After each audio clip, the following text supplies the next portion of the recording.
Bienvenidos a Mundo al Día, el espacio donde cada semana les traemos las noticias más destacadas del mundo, información seria, clara y con ese toque humano que nos caracteriza. Comenzamos. Tragedia en México. Tren impacta autobús dejando un saldo de 10 muertos y 60 heridos. Comenzamos en México, donde la tragedia marcó el inicio de semana. En Atlacomulco, Estado de México, un tren de carga impactó violentamente contra un autobús de pasajeros de 2 plantas de la línea Herradura de La Plata. El accidente dejó un saldo preliminar de al menos 10 muertos y 60 heridos. El choque ocurrió en la carretera federal Atlacomulco, zona industrial. Testigos aseguran que el autobús intentó cruzar cuando el tren se aproximaba y no logró esquivar la embestida. El impacto fue tan fuerte que parte del autobús quedó destrozado, obligando a los equipos de rescate a usar herramientas especiales para liberar a los pasajeros atrapados. Autoridades desplegaron a la Cruz Roja, Protección Civil, Guardia Nacional y Policía Estatal, quienes trabajaron hasta la madrugada para atender a los heridos. El Ayuntamiento de Atlacomulco declaró duelo municipal y pidió a la población evitar acercarse a la zona para no entorpecer las labores. Más allá de las cifras, el accidente deja familias destrozadas y una comunidad enlutada. También revive el debate sobre la seguridad de los cruces ferroviarios del país. De esta tragedia en América Latina saltamos al sur de Asia, donde las calles de Nepal se convirtieron en un campo de batalla juvenil. Nepal.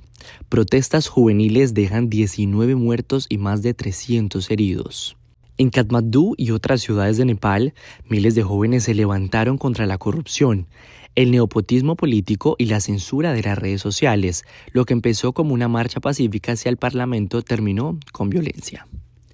La policía respondió con gases lacrimógenos y disparos de advertencia. Los manifestantes, en su mayoría de la llamada Generación Z, incendiaron neumáticos, bloquearon carreteras y lanzaron piedras contra edificios gubernamentales. En Damak, incluso atacaron la residencia del primer ministro. El saldo es trágico: 19 muertos y más de 300 heridos. Hospitales de Katmandú confirmaron que muchos jóvenes permanecen en estado crítico. La Comisión Nacional de Derechos Humanos expresó grave preocupación y recordó que la protesta pacífica es un derecho constitucional. Sin embargo, el gobierno insiste en que el bloqueo de 26 plataformas digitales busca preservar la seguridad nacional. Este estallido refleja el hartazgo de la juventud, que siente que sus voces son silenciadas en un país donde la corrupción ha limitado oportunidades de empleo y desarrollo. De Asia nos movemos al Caribe, donde un despliegue militar en Estados Unidos generó reacciones inmediatas en la región.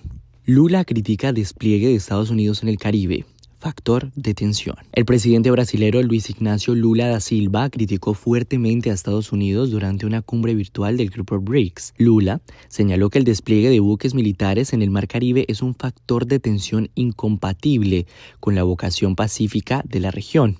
Washington sostiene que la operación busca combatir el narcotráfico, acusando al presidente venezolano Nicolás Maduro de encabezar una red criminal. Incluso ha elevado a $50 millones la recompensa por su captura. Maduro, por su parte, denunció la presencia militar como la mayor amenaza al continente en los últimos 100 años. Colombia consideró el operativo desproporcionado.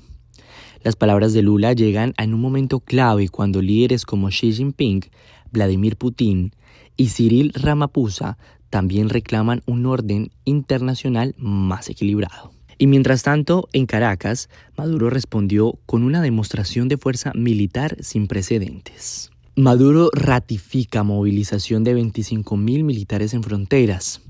El presidente Nicolás Maduro ordenó desplegar 25.000 soldados en las fronteras con Colombia y en costas caribeñas de Venezuela. Según Maduro, la medida busca garantizar la defensa de la soberanía nacional ante el incremento de maniobras militares estadounidenses. El ministro de Defensa, Vladimir Padrino, informó que el despliegue incluye drones, unidades navales y fluviales, además de vigilancia en áreas petroleras estratégicas. Más de 220.000 milicianos también fueron llamados a filas. La decisión llega después de que la flota estadounidense hundiera un bote con 11 presuntos narcotraficantes. Para Caracas fue una provocación directa, para Washington una operación contra el crimen organizado. La frontera colombo-venezolana, donde operan grupos armados y narcotraficantes, se convierte así en un punto de máxima tensión, con el riesgo latente de que cualquier incidente escale a un conflicto mayor. De la geopolítica pasamos ahora a la política interna de Estados Unidos, donde el nombre de Donald Trump vuelve a generar titulares. Demócratas divulgan supuesta carta de Trump a Jeffrey Epstein. Legisladores demócratas publicaron una supuesta carta de cumpleaños enviada en el 2003 por Donald Trump al delincuente sexual Jeffrey Epstein. El documento, acompañado de un dibujo de la silueta de una mujer desnuda de un diálogo ficticio, habría sido entregado por los administradores de los bienes de Epstein. El congresista Robert García la difundió en redes sociales preguntando: ¿qué oculta Trump? ¿Por qué negó esta carta? El expresidente y su equipo aseguran que se trata de un montaje. Su vicejefe de gabinete calificó el documento de difamación y anunció demandas contra medios como The Wall Street Journal. El caso Epstein, lejos de cerrarse, sigue siendo un fantasma que persigue a figuras políticas y económicas de alto nivel.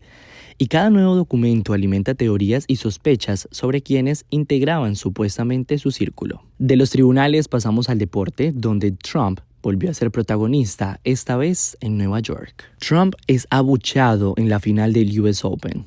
En la final del US Open entre Carlos Alcaraz y Jannik Sinner, celebrada en el estadio Arthur Ashe de Nueva York, la imagen de Donald Trump en las pantallas gigantes provocó abucheos generalizados y algunos aplausos. El partido se retrasó más de 40 minutos debido a las medidas de seguridad adicionales.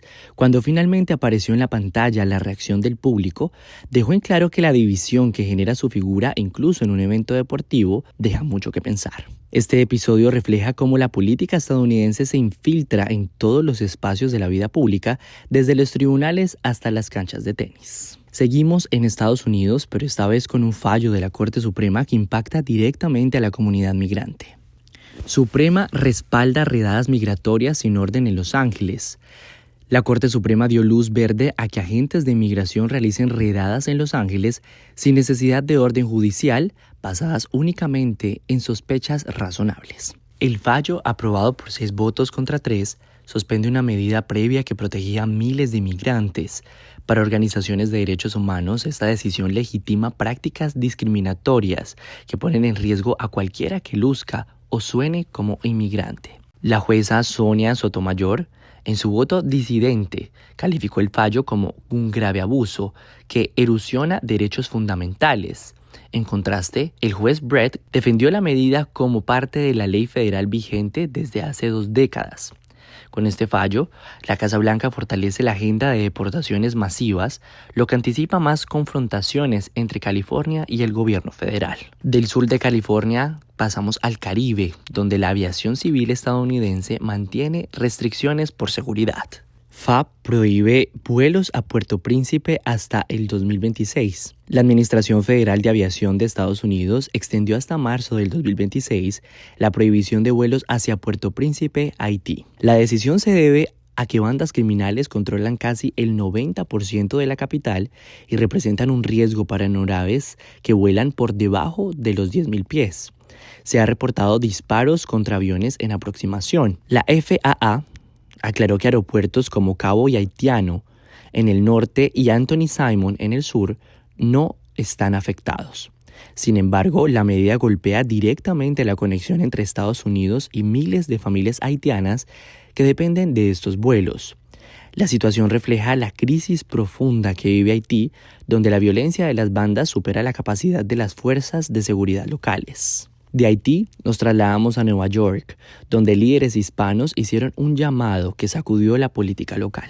Ministros hispanos piden que Adams o Cuomo se retiren. En la asamblea celebrada en Nueva York, la organización de ministros hispanos liderada por el reverendo Rubén Díaz pidió que uno de los candidatos independientes, Eric Adams o Andrew Cuomo, se retire de la contienda a la alcaldía. Su argumento: unificar fuerzas contra el demócrata Zohran Mamdani, al que catalogan como socialista comunista. Los ministros votaron casi por unanimidad a favor de que sea Adams quien se retire. El alcalde reaccionó con firmeza. dijo que no renunciará y arremetió contra Cuomo, acusándolo de mentiroso y de obstaculizar a candidatos afroamericanos. Adams afirmó: en esta carrera soy el único que puede vencer a Mamdani. La división dentro del electorado hispano abre un nuevo capítulo en la ya complicada política neoyorquina. Y cerramos con una nota de innovación desde Puerto Rico, donde lo que antes era un problema ambiental podría convertirse en una solución médica. Puerto Rico transforma el sargazo en pasta dental antibacteriana. En la Escuela de Medicina Dental de Ponce Health Sciences University, un grupo de estudiantes está desarrollando una pasta dental a base de extractos de sargazo, esa macroalga que inunda las playas caribeñas. Según los investigadores, los compuestos bioactivos del sargazo poseen propiedades antimicrobianas y anticaries. Los ensayos iniciales muestran resultados prometedores contra bacterias que causan las caries. Este proyecto no solo tiene un impacto en la salud oral, sino que también representa una oportunidad económica y ambiental: convertir un desecho dañino en un producto útil. De prosperar, podría generar patentes, empleo y una forma sostenible de enfrentar el problema del sargazo en Puerto Rico. De la tragedia a la innovación. Así se cierra una semana llena de contrastes en el mundo. Estas fueron las noticias más destacadas de la semana en Mundo al Día. Para más información, visita nuestra página mundoaldía.net. Les habló Mateo Huertas. Hasta una próxima.